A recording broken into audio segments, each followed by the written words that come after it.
You've held money in your hand thousands of times. You've worked for it, stressed about it, maybe cried about it. But here's the part nobody tells you. The second that piece of paper touches your skin, it starts rewiring how your brain treats other human beings. Not figuratively, literally. There's a switch in your head, and money flips it every single day, and almost nobody knows it's there. This isn't a video about budgeting. This is a story of how one human invention quietly took over the oldest wiring in your skull and what it's been doing to you ever since you got your first allowance. Here's what you were probably taught in school. A long, long time ago, a farmer had wheat and needed shoes. A shoemaker had shoes and needed wheat. This was annoying. So eventually, someone invented money to fix the annoyance. Clean, simple, convenient. It's a nice story, but it's also not true. Anthropologists have spent over a century looking for a society that actually ran on this barter system before money. One farmer trading direct goods to a shoemaker, repeat forever. They have never found one. Not one. What they found instead was something much stranger and much more human. Debt. Before coins, before paper, before a single dollar existed, people kept track of who owed who. Your neighbor needed grain, you gave it to him. And they owed you. Not a number, a favor, a social bond. The kind of debt you can't really calculate because it isn't really about the grain, it's about the relationship. Money wasn't invented to replace that system because it was inconvenient. Money was invented to replace it because it was too personal to control. Think about what a favor actually requires. You have to remember who helped you. You have to trust that they'll help you back. You have to actually know them. That works fine in a village of 150 people. It completely falls apart the moment you're trying to run an empire, kingdom, or a trade route stretching 1,000 miles to someone you will never meet and never see again. So somewhere around 3000 BC, in the temple records of ancient Mesopotamia, something new shows up. A unit. A number stamped onto a clay tablet that represented a debt. But a debt that didn't require you to know the person, trust the person, or even see them again. That tablet is the actual ancestor of the dollar bill in your pocket. And here's the part that should bother you. The entire point of money, from the very beginning, was to let two total strangers do business without trust, without relationship, without memory of who you are. Money didn't make trade easier. Money made trust optional. And your brain noticed. In 2006, a group of researchers ran a deceptively simple experiment. They didn't ask people how money made them feel.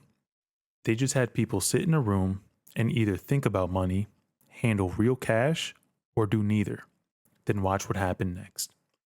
The results, published in the journal Science, were not subtle.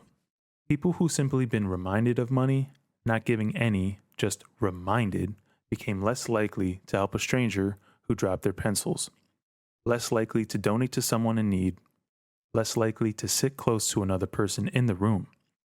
They didn't become bad people, they became, and this is the actual term researchers used, more self-sufficient. They stopped needing other people, and once you stop needing people, you stop investing in them. It gets stranger. In a separate study, researchers found that simply handling cash reduces the physical pain people report after being socially rejected. Real cash in your real hand measurably dulled the sting of being left out. Sit with that for a second. Money isn't just a tool you use. It is something your brain treats like a painkiller for loneliness. That is not a metaphor. That is a measured psychological effect. Here's where it gets worse. There's a part of your brain called the nucleus accumbens. It's the same region that lights up when someone uses cocaine. The same region that lights up during sex. The same region that lights up when a gambler hits on a slot machine. Brain imaging studies have shown the anticipation of a monetary reward, not even receiving it, just expecting it, fires up this exact same circuit. In other words, your brain does not fully distinguish between I might win money and I might get high. That's not an insult. That's neuroscience.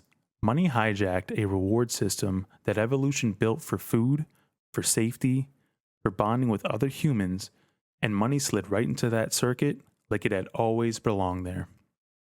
This is why a stock ticker going up feels good even when you didn't sell anything. This is why a notification that says you earned a bonus lights up before you even spend a cent of it. You are not weak. You are wired. And the unsettling part? The people who built modern banking, modern advertising, modern apps, they all know this. Every cash back animation, every coin drop sound effect in a mobile game, every paycheck notification designed to feel like a slot machine win, that's not on accident. That's a 50-year-old body of psychology research, repurposed and aimed directly at the oldest reward circuit in your skull. For most of human history, money was a physical object, a coin, a bill, something with weight, something that left your hand and was gone. That friction mattered. Studies on spending behavior consistently show people spend more and feel less of a sting about doing it when money is invisible. A tap, a swipe, a number changing on the screen instead of paper leaving your hand. We are all living through the most invisible era money has ever had. Digital wallets, subscription billing, crypto wallets. Even the points and gems inside video games and apps function as currency your brain treats the same way, without ever touching a single physical bill. Which means the system that already knew how to dull your empathy, mimic addiction, and substitute for human connection just got removed from your hands entirely. It moved to your phone, into your subconscious, into a place where you feel it even less, and it influences you even more. So no, this was never just a video about budgeting. It's about the fact that thousands of years ago, someone solved the problem of trusting strangers by inventing a tool that lets you stop needing people altogether. And your brain adapted to that tool so completely, it now treats the idea of money the same way that it treats a drug, a painkiller, and a reward all at once. You didn't choose this wiring. It was built into the world you were born into, refined for thousands of years, and is now sitting quietly in your pocket, or more accurately, glowing quietly on the screen of your hand right now. The next time you feel that small hit of relief when a paycheck lands, or that flicker of distance from a stranger after thinking about your bills, that's not random. That's thousands of years of design working exactly as intended. Drop a comment. If money disappears completely tomorrow, no cash, no cards, no apps, do you think people would go back to trusting each other or fall completely apart? This is Sketchy Files. I'll see you in the next one.